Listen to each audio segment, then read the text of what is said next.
back to America Talks Live. You are the America. We encourage you to also be the Talks Live portion as well. Join us at 1-877-NEWSMAX, 1-877-639-7629. Back to work. Noted political commentator Javier Manjarres here in the studio. Noted political commentator Ellis Henican there via the ethereal mists of technology, if you will. Javier, let's start with you on this. And that's one of the few times I get to use ethereal mists and get away with it. You mentioned the phrase civil war earlier. Donald Trump went after Paul Ryan on Twitter. Says the House Speaker should spend more time balancing the budget and not waste time on fighting the Republican nominee. Is it not fair to say that Paul Ryan is basically looking at his political future and he believes that this is the only way to save himself? Well, yes and no. He has a responsibility, Paul Ryan, but he also is looking at his political career down the road. Who's to say he could be running for president in 4 years? But that goes the same to say with the other Republicans who are bashing him, the Ted Cruz's, the Marco Rubios, maybe not so much Mike Lee, but they're all looking at 2016 or where they could be in 2018 or 2018 or 20. Is that, in your opinion, the right thing for Paul Ryan to do? Pull back, worry about the down ticket, because there's all sorts of news coming out the last 48 hours. A lot of it is opinion as well, saying that the House and the Senate can be in danger now for the Republicans. And not only that, but if they don't take care of the down ticket, they will have no checks and balances against Hillary Clinton, the Supreme Court, and anything she decides. Well, that's the decision for him to make. I agree that he needs it focused more on down ticket, if you would, because it's true. If we lose the House and the Republicans lose the House and the Senate, who's gonna be the check and balance to Hillary Clinton? And that's true. Look at the Supreme Court nominations that she may put up.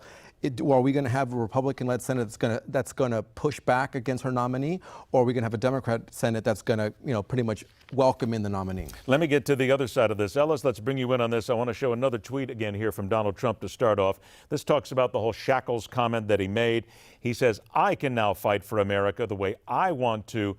And this is all in Ryan saying that he will no longer defend or campaign with Trump. Let's take that in context then and talk about how a lot of the networks today, Ellis, are saying that in this civil war, as I mentioned, the House and the Senate could be lost. As a matter of fact, the NBC report says our new polling shows more voters want Democrats to control Congress by the widest margin since 2013. There's also a note out there from CBS that Democrats need 30 seats to take control of the House, just 5 seats to win back the Senate, and that it's possible. Let's just deal with that. Really, 30 seats? Isn't this a little ridiculous to say that that could be that bad for the Republicans down ticket? Even Democrats have got to think that's ridiculous. Well, it's a heavy lift. I mean, and I got to tell you, a month or so ago, I don't think anyone thought it was possible. But my gosh, I mean, the things that have happened over the past couple of weeks have made people like me start dreaming, start thinking, what if? Maybe it really is possible. It isn't so much, I don't think, that Trump voters are going to leap over and vote for Hillary. I don't see a lot of that happening.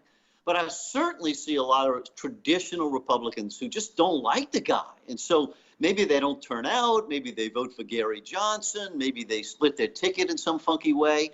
But it has certainly been a period of, let me think of a nice way to put this, great distress inside the Republican Party. And there's another party standing there ready to benefit, no doubt about it. Let's talk about some great distress, Ellis, because is it not fair to say that some of, if not more, many of the Republican candidates down ticket, the Democratic candidates, are simply not attractive. They're not very strong.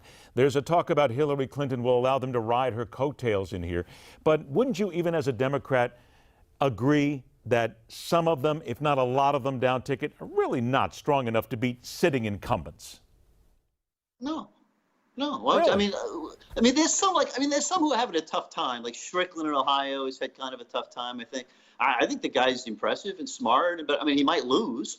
But I don't know. Listen, it's like most years. I mean, it's a mixed bag. Believe me, all those Republicans on the ballot aren't, Thomas Jefferson and George Washington. Let's be honest about it, right? But are the Democrats that strong? Now, Javier, from your side. Removing ourselves from Henican's wet dream, let's talk about this Republican. Yes, I don't know what that means. They still stand. We don't know either, but it's early in the day. Go ahead. They still stand to lose. They could lose the majority, but I don't think they will. The Republican ticket is a lot stronger down ticket, and I think they're realizing that because of Donald Trump, they need to step up their game, and a lot of them are. There's a couple races here in Florida that are contentious that could go Democrat, but they very well could go Republican because of those candidates in those particular races are very strong. But are you fearful? Some Trump spokespeople are saying that they will now come out. They are so angry with the way Donald Trump has been treated that they will vote for Donald Trump and they will vote against the ticket, the down ticket. They're that angry. Does that worry you? No, because at the end of the day, I think most Republicans are smart enough to realize that, hey, if Donald Trump wins and we lose the House or the Senate or both, then what kind of a legacy will Donald Trump have as president? What's he going to be? He's not going to be able to do anything. I think people are smart enough to realize, you know what? I'm upset at the Republican Congress and the leadership, but you know what? At the end of the day, we need to vote them in and vote down Democrats. All right, 1-877-Newsmax, 1-877-Newsmax to join us. Joshua joins us now from Cincinnati, Ohio. Joshua, I know you want to talk about the media, but let me ask you a simple question here. First of all, are you a Trump supporter? Initially, I wasn't, but I'm leaning towards him now since Okay. the candidate St. Paul. Okay, with all that's happened in the last couple of days, are you fearful as a Trump supporter that he is letting this election get away, and with what he is doing right now in the attacks, he's going to hand it to Hillary Clinton? I'm not necessarily sure. I think the media is definitely spinning it to where Trump's been very decisive, aggressive, and attacking on Clinton, but I do not think that they're necessarily showing the full side. You know, they bring up a clip, where he talked on Access Hollywood about him and women, and he called it locker room talk. And a lot of guys do that. And if they don't, well, I think they're lying. A lot of guys talk about which chicks they want to be with. But when it comes to the DNC and, WikiLeaks pointing out, the fact that she stole the election from Bernie Sanders, that she sat there and had private transcripts that were released that she talked about open borders and having a private, what's the word? A private view on issues and a public view on issues.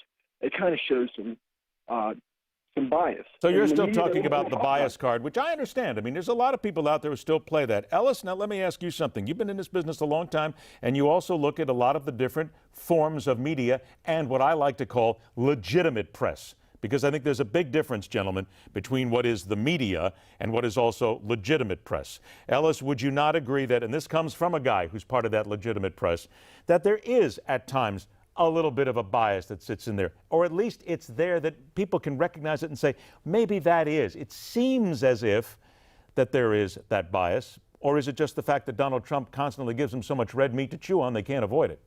Well, I mean, Trump is clearly the interesting story this time. I mean, if you're just going by what brings ratings and what your readers care about, you're going to do an awful lot of Say Trump. that again. It brings ratings. It brings ratings. No doubt. No doubt. I mean, that's the business all of us are in. I mean, we all have dirty hands to that extent. I would mention one thing in that regard. Media bias it's a very slippery animal. But don't forget, all of my friends on the left, I mean, all the Sanders people, the progressives and all, they all feel like they're huge victims of media bias. And so I would say that in American politics today, pretty much the one thing that unites everyone, and there are not many things, but one thing that unites everyone is that they all feel like they're the victims of an unfair bias. All right, I got 30 seconds and I got to take a quick phone call, but what do you think about this whole bias issue? Do you really agree with that? It does exist. I mean, Sure it look does. at Bernie Sanders. They're people because they were considered the extremists in comparing to the Hillary Clinton people. They've got pretty much knocked down. And you say all Republicans are extremists compared to according to Henican and his people. So they always get bashed. So look, you saw the debate the other night. You're right. He's right. The ratings is what matters. So for Anderson Cooper and the other woman Radich to go after him, that brings ratings. They got people up. They got me upset that they were going after Donald Trump. People can complain all they want, but Donald Trump talked for 40 minutes in that debate, and Hillary Clinton talked for 39 minutes, so it was very fair. One quick phone call. Richard in Michigan. Richard, I got 20 seconds left. What do you think Donald Trump's end game is? Pardon? Hello? Yes, 20 seconds. What do you think Donald Trump's end game is? I can't hear you mumbling. Okay, I'm sorry. We got to go because unfortunately we're running out of time here. But let me do this. Hey, Ellis, I'll give you 10 seconds. What's Trump's end game? He's somehow or another got to find a way to broaden the base, but I think he's committed to preparing for life after defeat. I don't think he's trying to win at this point. I think he's just preparing for his life after November. End game. Donald Trump's end game? Apprentice 2. Okay, hands up from everybody on the panel right here between the three of us who would like to be on Apprentice 2. Come on, Ellis. I know you want to be on it, brother. That'd be perfect for you. I'd love to see that. You? I'll go on. Attaboy. All right. We're going to sign you up. Ellis Henican, catch him weekends on the Talk Radio Network, among other places. Ellis, always a pleasure, my friend. Thanks for joining us. Good to be with you guys. Javier, don't Always a forget, shark-tank.com is the place to catch you. Thanks for having me on. Always a pleasure, brother. Stop by any time. All right. Let's go ahead and move on, because when we come back next, it is more about the attacks on the Clintons and the possibility of the Clintons being petrified at facing anybody other than Donald Trump.